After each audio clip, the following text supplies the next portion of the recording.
Welcome, everyone.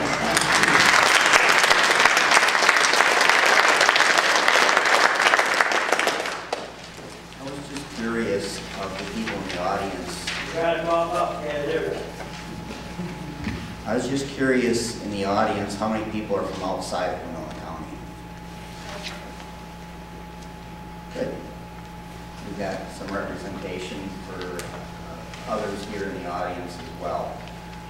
This presentation should be effective whether you're for it, against it, or on the fence. Well, what I'm going to present is what is available in scientific literature and what is said about silica, and we'll go over the information. We'll talk about it as we go.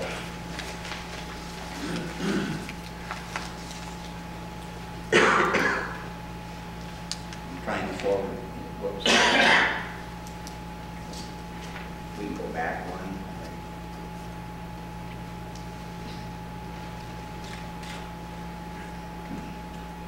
The arrow button back isn't good. Here we go. I just wanted to go over this disclaimer first. I don't have any financial disclosures. No one's paying me to do this. All the research was on my personal time. This is not a Mayo Clinic initiative. It's a personal initiative. All the references are based on peer-reviewed literature. I've got references in the back of the presentation. The iteration of this presentation before this is on Sandpoint Times. If a person went there, they could look at the information. At the very back of the presentation are a variety of references where you can see where I obtained this information from. I do have a section, what is needed. Now that is my opinion based on what I'm presenting in advance of that section. But everything in before that time is just information out of the peer-reviewed literature. This is a sign that's from OSHA. It's one that carries a strong message that if it's silica, it's not just dust. Silica isn't like standard dust. It isn't like a standard dust that you're getting down a gravel road or a dust that you're seeing kicked up in other areas. There's a lot of things that can put particulate matter in the air, and not all of it is silica. Here's some photos of silica. If we take a look at the photo with the black background, that's the sand that they're after. That's the 20 to 70 sieve size sand. And the photo above shows some sand from a beach, and off to the side, the white stuff is the actual silica sand. So not all sand is even the same. This gets into a little bit about why they want our sand. Our sand is unique, and it has some characteristics that they want. It's rounded, as you noticed on that picture before. It isn't a lot of jagged pieces. It's easier to use that as a proppant, which is what they want to do with it. And it has a very high compression strength. Not all sand has that high of a compression strength, and it's needed to hold the shale open. This talks a little bit about where they can find the sand easily. If you look at the red areas, that shows where most of the mining is to occur. It's closer to the surface, it's readily available, and they can access veins of it relatively easy. Why is it risky? We're going to talk a little bit about silica and what it can do to the lungs. Now, if you were to look at any type of sand and look at it in your hand, you're going to see that there's a wide variety of particle sizes. The things that we're worried about are the ones that are under 10 microns in size. That thing that looks like a telephone pole is a single hair. And if you take a look at the round moons around that single hair, that is 10 microns. If you take a look at the little moons around one of those circles, that's 2.5 microns. That's the really risky stuff. If you look at the big chunk of irregular material, that's a typical beach sand. So this is a depiction of our lungs. When you have particles that are greater than 10 microns in size, we have mucosa in our nasal passageways, our posterior pharynx, our bronchial tubes, where that larger particles will stick in that, and we have little cilia that move it out. They move it up into our digestive tract, and it's not going to cause any problems there. What happens, if you take a look at the inset there, you see these little round balls. Those are the little alveoli. That's where your oxygen gets exchanged, and we have millions of those in our lungs. This is an autopsy specimen of different lungs that have had silica. Normal lung is very flesh toned and it's a little bit reddish. The example on the left is very scarred down from the damage to silica, and the one on the right is even further along. Now, silica can do more things than just cause the condition called silicosis. We'll get into silicosis in a minute. It can also cause cancer, and it can also be involved with various autoimmune diseases. I have several of those listed: scleroderma, rheumatoid arthritis, lupus, Wegener's granulomatosis, IgA nephropathy. The names aren't important, but you may recognize a name because you may know someone that has one of these. It really isn't quite understood how it sets off an autoimmune process, but it is capable of doing so.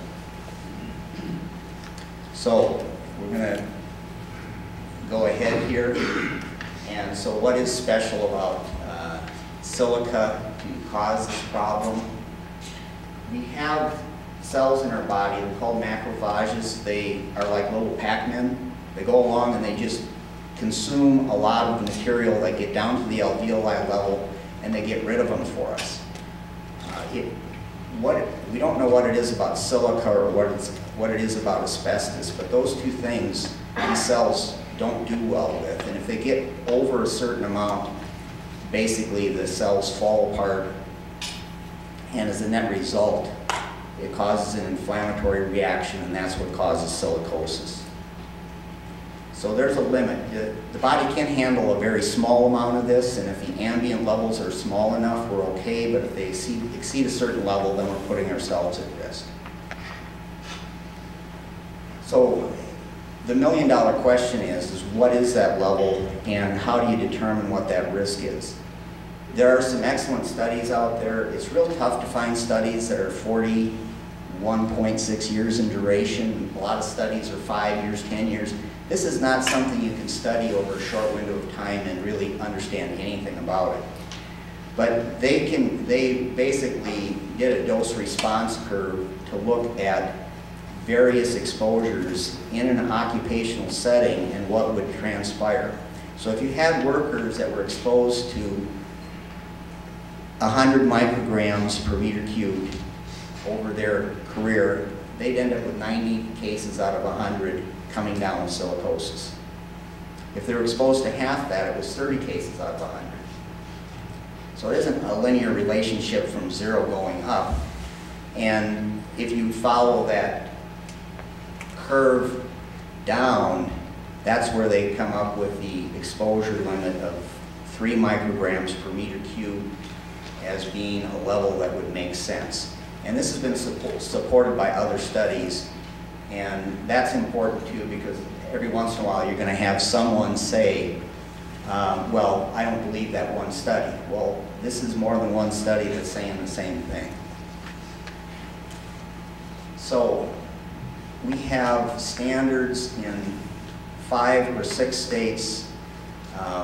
I saw one report where it talked about Vermont. I couldn't verify it, so I'll have to just say 5.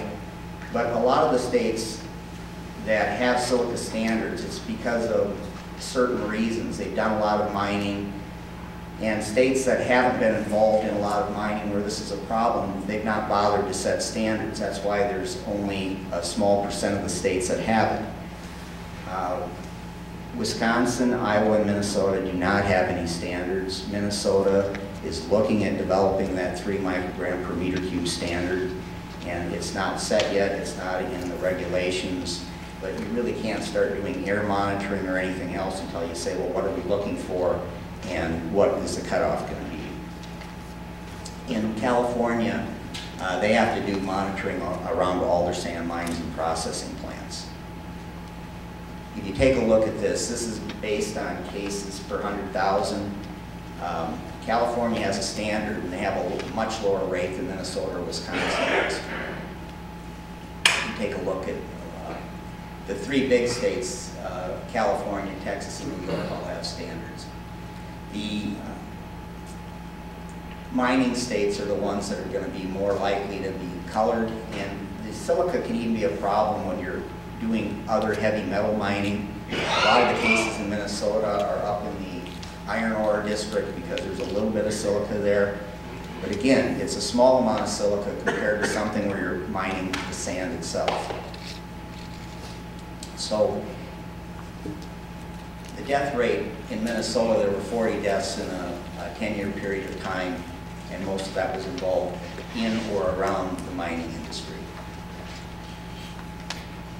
So we talk about reasonable exposure rates. When you're looking at people that are actually working in the mines, there is a standard of 50 micrograms per meter cubed.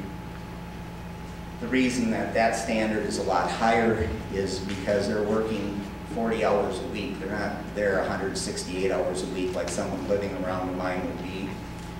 And that amounts to 500 micrograms. And I tried to figure out how can I tell you what 500 micrograms is.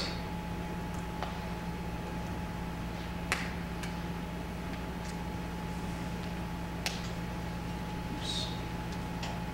We get back to that slide. I don't know what transpired there.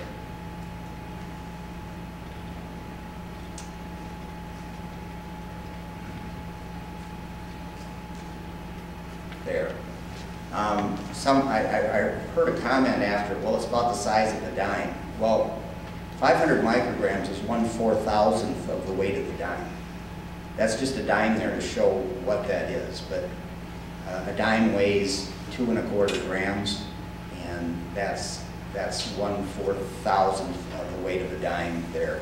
That's how much you can be exposed to in a day. If you get exposed to more than that on a regular basis, you can come down with those conditions. So it's not a lot. Another tough thing with silica is that it isn't like they're going to open a mine and 5 years later people are coming down with silicosis that live around the mine. The bars here were looking from the CDC website, looked at cases that were centered around the year 2000, and if we are to look at where the bar graph is the tallest, the exposure happened between 1940 and 1949, 50 years earlier. So a lot of this exposure over time is going to show up many, many years later. A challenge there is if you don't set a standard, you can't just say, well, let's just open the mine and wait till we get some cases. If we don't see cases, then we don't have anything to worry about. Well, it's got such a long lag time, you can't really do that. Also, important to note, people will say, well, you only see people with silicosis that work in the mine, so why are we even bothering with talking about silica if you're off the mine site? We take a look at the very top of this chart. You take a look at managerial and professional specialty. There were 6 cases that were involved in that. Technical sales and administrative, 2 cases. Farming, forestry, and fishing, 3 cases. Those were not people actually working in the mines. So just brief exposures and exposures at a bit of a distance, yes, there are cases that show up that have exposure to it. So that's something important to keep in mind when you start saying we need to actually look at silica standards. I may have skipped a slide there. Is there a... You want me to go back? So I figured it out now on the back button.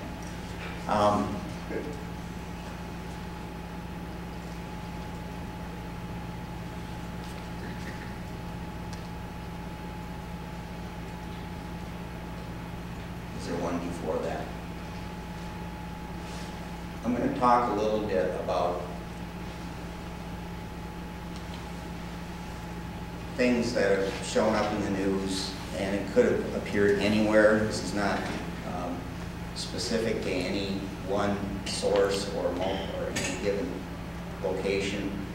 There are comments made that, well, we just take off the sand, it's the larger size sand. We don't have any of that fine stuff in it. All sands are mixtures. If you were to take a look at, with a magnifying glass, any sand you find, it's a mixture of sand. It's not a pure sized sand. The sand companies don't just mine the sand, put it in rail cars and send it out. They have to process it. They have to sieve it. They need to sieve it so that they get the size they want. They want 20 to 70 sieve, which is 0.2 millimeters to about 0.8 millimeters.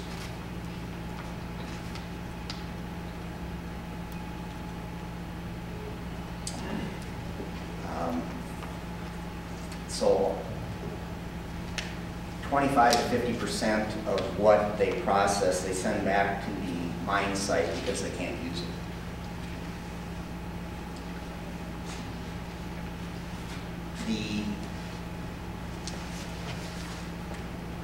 There's also the comment made is that, well, after we process the sand and it's all the larger sand molecules, or not molecules, but all the larger grains of sand, that's the safe sand. We ship it out there and it's perfectly safe. But there's a little more to it.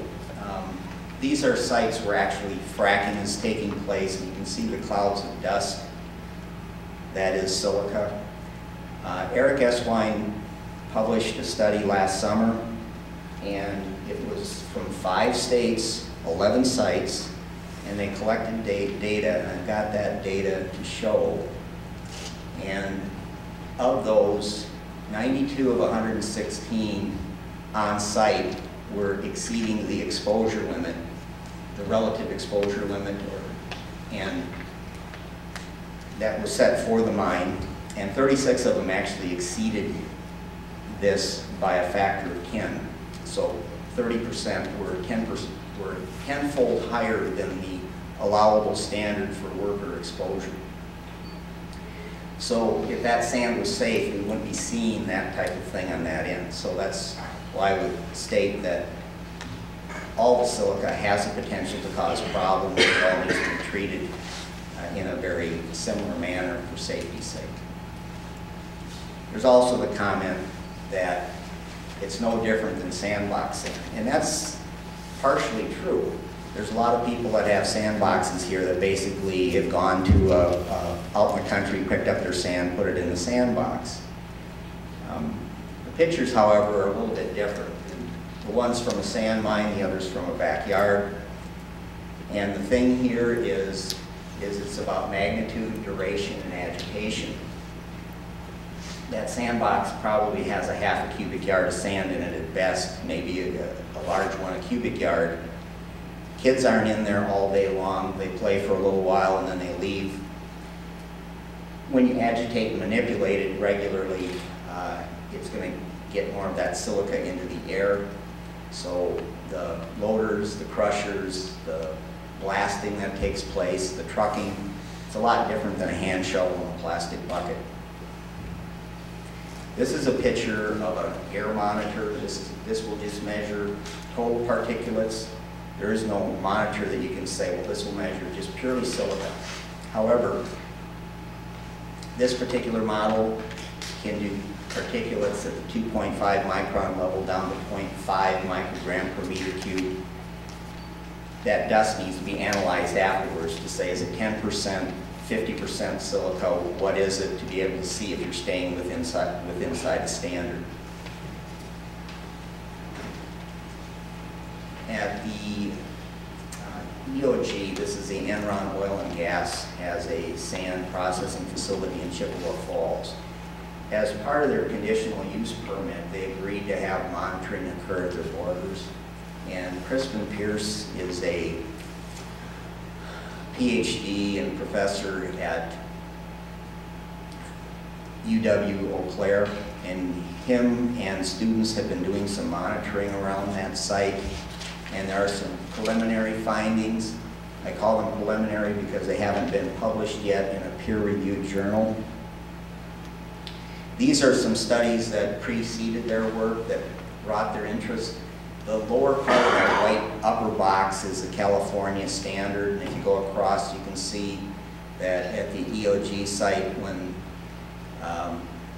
a John Richards, who is actually someone that the industry paid to come and do monitoring, we always have to worry when a company is the one writing out the checks to have someone do their monitoring.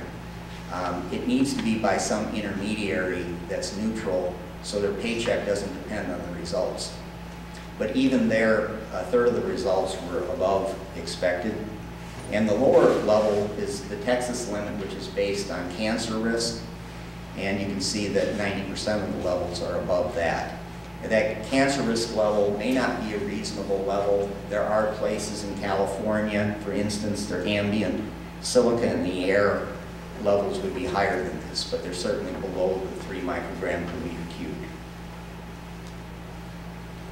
So we have standards in 5 different states that range from the 0.27 in Texas to the 3 microgram per meter cubed in California. Minnesota, Wisconsin, and Iowa no standards, but they're about to be adopted. This is some of the study from Crispin Pierce, and if you take a look at this data, this data looks at the particulate matter. I just want to focus on the right hand of the graph for time's sake. We could go over it all, but it doesn't add a lot. But if you take a look at the PM 2.5s on the right hand side, before the plant opened, their levels for particulates were at 13, and their levels after they opened were at 41. So a substantial interest in the increase in the PM 2.5s. The lower red line is actually an EPA standard for particulate matter 2.5, irrespective of what the particles are. It's reasonable to have this type of a standard for particulates, but silica is unique, and that's why it needs its own standard. Here again, looks at different conditions. The first part of it is when there's no wind, the numbers aren't too bad. When there's snow, which is the second bars, the bars drop significantly because that moisture content there just keeps the dust out of the air. And when you have a windy day, that shows up in that the tall bar graph. So all these are concerning because if we're seeing that type on some very preliminary studies, what does that actually mean around those sites? And most sites don't have continuous monitoring. They monitor for a week and they say, well, we met the standards, and then they don't leave monitors there to check it.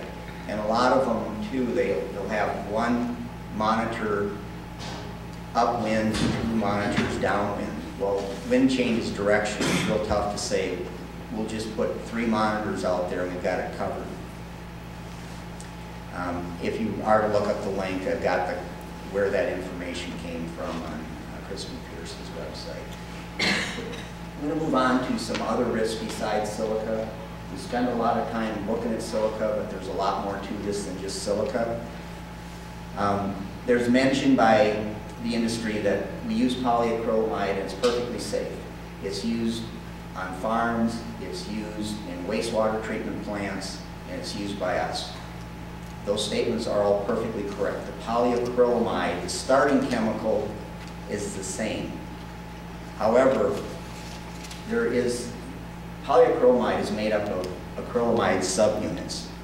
And the acrylamide that it can break down into is not safe. It can cause damage to a person's nerves, and this can either be your brain or your peripheral nerves. Neither one is good to have followed up. You really would like to have your cognitive function and be able to use your nerves to stand on your legs.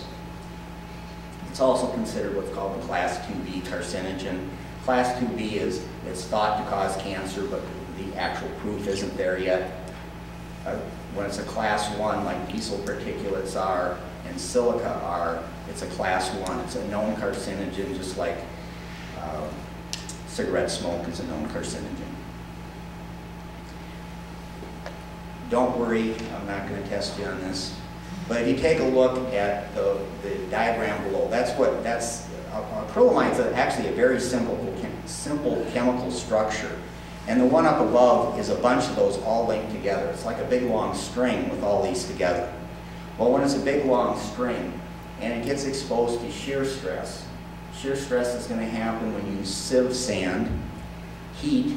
You have to dry the sand to get some of the moisture out to be able to put it on the rail cars, because you can only have a certain amount of moisture content when you haul it away. Or you expose it to sunlight, which can happen when you have these large ponds they have on their sites. They'll have ponds that can be anywhere from 100,000 to 300,000 gallons on their site that are more or less settling ponds to let the sand settle out so they can reuse the water. Well, when that gets exposed to sunlight, it can break it down to this chemical called acrylamide.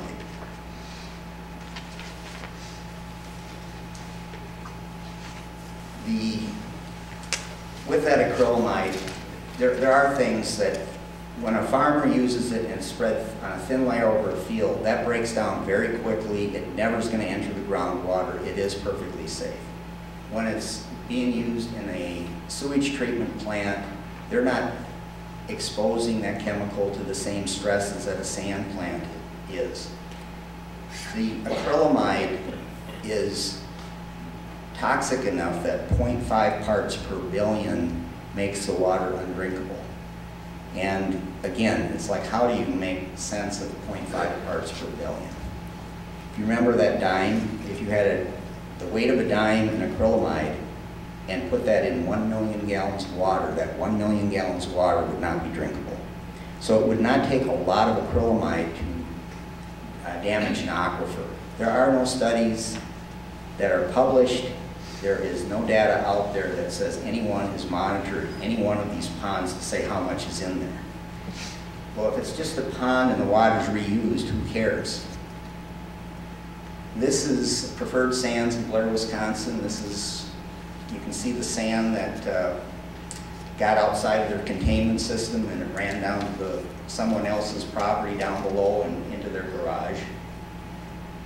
Here is one that was even more that ran into the St. Croix River. If you take a look at the upper right-hand corner, this is a Soderbeck mine near Grantsville, Wisconsin. This is a blow-up of that section, and that area above is where that went outside of their containment system. This had leaked for 3 days before a hiker along the St. Croix River noticed it.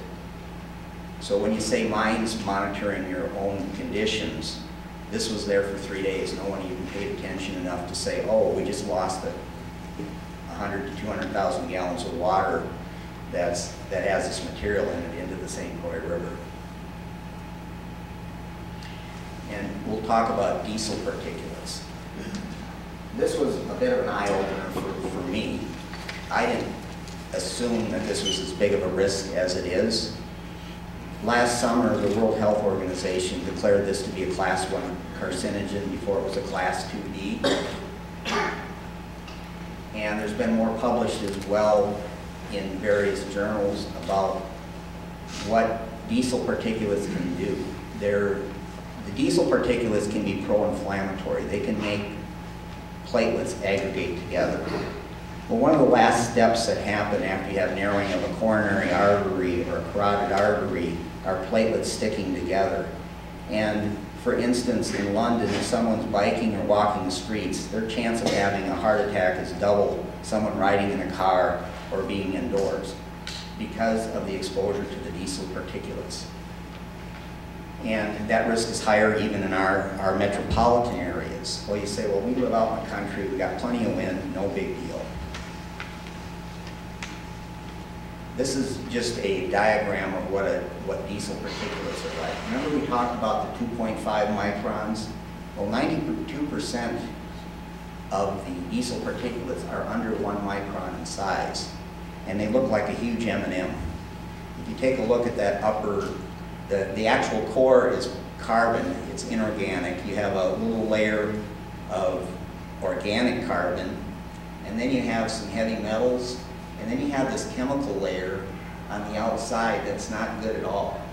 But these are like nanoparticles. They can get into our system very, very readily, And that's why they cause so much of a problem. So if we were to take a look at incidence of what this means, and we talked about 200 deaths due to silica. Well, there's 21,000 deaths, premature deaths due to diesel particulates. You know, silica, you can say, oh, that's a chest x-ray, I look at it, there isn't anything else that looks like it, I can biopsy it, yep, it's silicosis. Well, if someone has a heart attack, I can't say, oh, you had your heart attack because you were exposed to diesel particulates, or you had a respiratory condition or anything else that happens because of the diesel particulates, or your cancer was due to diesel particulates. All you can do is say people that live next to roadways, people that live in cities with a high level of this have a higher death rate due to heart attacks and cancer, and this is one of the big causes.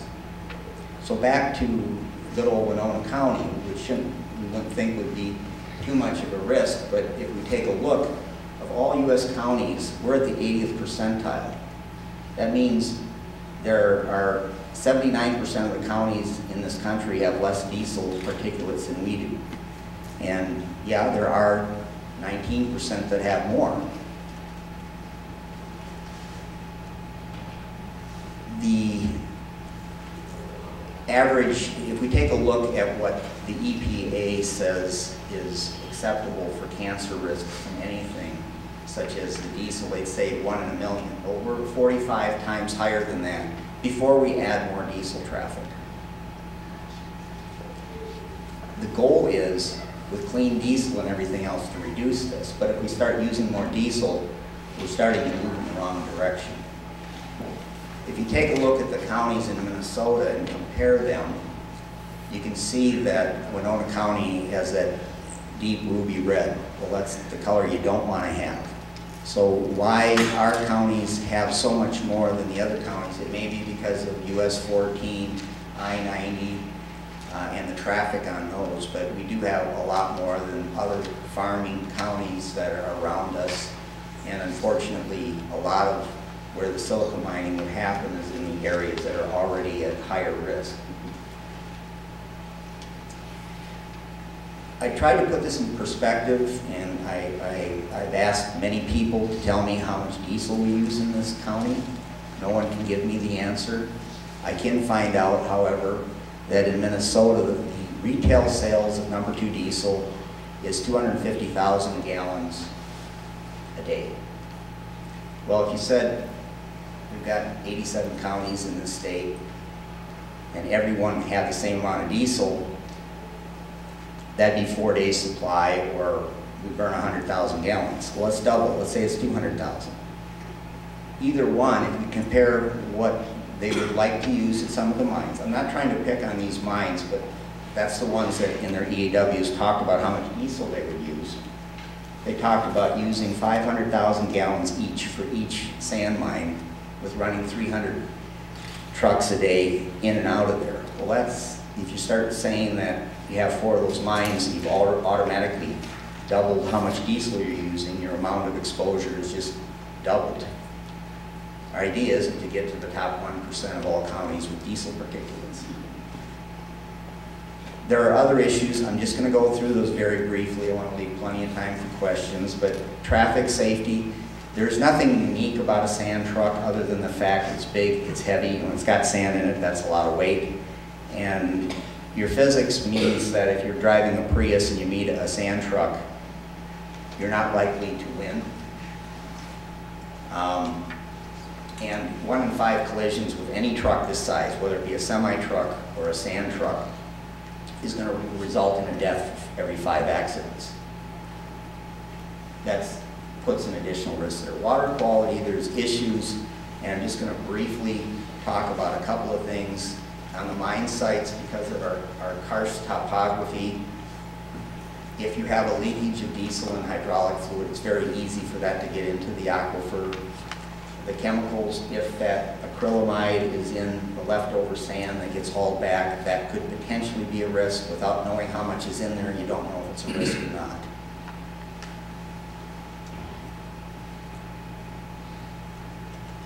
An interesting thing I found on the Minnesota Department of Health's website was they talked about mines and the sand mines, about potentially changing the pH of the water. And that was like a head scratcher. Why would mining sand change the pH of the groundwater? Well, a lot of earthen material has sulfites in it. And when that gets exposed to sunlight, it gets oxidized. And it's changing something from hydrogen sulfide to basically sulfuric acid or hydrogen sulfate. That changes the pH of the water, or the pH, and when rain goes through that, that can then leach out heavy metals out that are in the ground that normally wouldn't leach out into the groundwater. So there's changes in the pH. We know that a lot of things that happen around streams are very sensitive to pH. We don't know what kind of effect that's going to have. Again, that's something that needs to be studied and understood better. If there's very little sulfite in the mines, it may not be a risk, but no one has published anything to say, we're asking you to give us information about the sulfite content of all the layers above the sand and in the sand, so we know what could happen here, and also what's in that site for heavy metals. None of that is. They all talk about, well, we're going to monitor the water for bacteria, and we're going to monitor it for nitrates. Well, it's not farmland. We're not putting fertilizer on it. We're not as worried about those two things as we're going to be worried about something like this. So what is needed? This is my opinion, so you can take it for what it's worth. But looking at the information that I looked at, to me, we need a standard. You cannot regulate anything without standards. And I know that the Minnesota Industrial Sand Council, which is now representing the currently open sand mines, say there's enough regulation out there, we don't need more regulation. Well, there's no regulation on this. There does need to be more regulation, so we know what's happening around these mines and can make certain that it's not a problem. We need to have monitors around these sand mines so we can identify that. The technology for doing this 2.5 particulate monitor level of analyzing the dust in the air is more current technology. The Environmental Protection Agency looked at this issue in 1996, and it was based on literature before 1995, and they said, we can't come up with a standard, or we're not going to set a standard. At that point in time, they only had particulate matter 10 level to be able to monitor at, and the data just did not make any sense. But it makes sense at the lower level. All of my references are between 2000 and 2010, where all that data came to the forefront. I firmly believe if EPA looked at it again, they would also be setting a standard, but with budget and everything else, until they're forced to do it, I don't think they will. We need to know, I'm fine if I had data that was monitoring a fully functional mine over a month, and we knew how much acrylamide were in those ponds. You would then know, is it a risk or not a risk? To me, unless they do a monitoring, it's a risk until they can prove otherwise. And there's nothing out there that proves otherwise. And the whole diesel issue, to me, is also very huge, because there probably would be the potential for more deaths associated with that, with the increased diesel use than actually from the silica. We need to minimize diesel use. And again, my opinion, there is a bill that fortunately is moving forward. I hope it gets passed, that requires a generic environmental impact statement. The issue is that the groundwater doesn't know boundaries. If you have a sand mine permitted in one county, in a township that's adjacent to another county, it's affecting your neighbor just as much as it is you. We need to have an understanding of these issues from a very broad perspective. I don't think our city officials, our township officials, our county officials have the knowledge to say, we know enough, we can set our own standards, and we know we're going to be right. I think we have to have standards set at a state level where someone can do the testing and analyze this, to come up with the regulations, to make sure we do it right. There's a concern whenever you say, well, we'll just let a lot of mines open and then we'll go ahead and set these regulations. Well, then they're going to say, well, we're grandfathered in. We didn't know anything about these and there's nothing we can do to change it. That's why a moratorium has to be put in place to say, let's get the regulations on the book. Let's make sure we feel very comfortable with the data and then we move forward. To me also, putting and this is partially due to our current zoning codes. The zoning codes would say something like a sand processing facility should be built next to a city. Well, from a public health standpoint, that's the worst place to put it.